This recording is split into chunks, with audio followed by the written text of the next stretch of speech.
AI GPT is based on the past data, training on the past data. If have the something is happening now, they don't know it. Let's say we test one event. So one event is quite popular.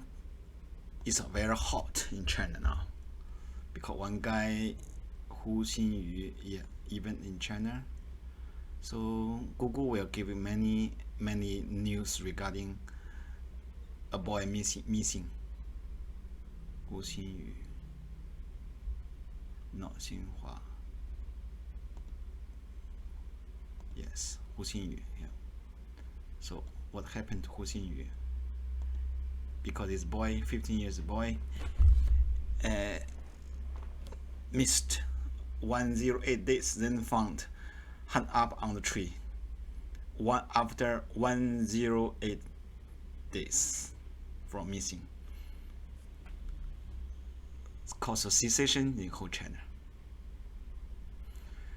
And now let me ask the ChatGPT.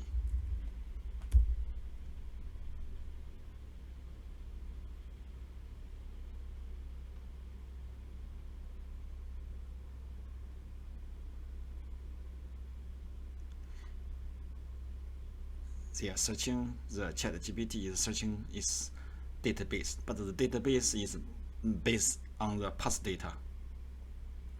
So I'm sorry, I'm not aware what blah blah blah. That's the limitation of the ChatGPT.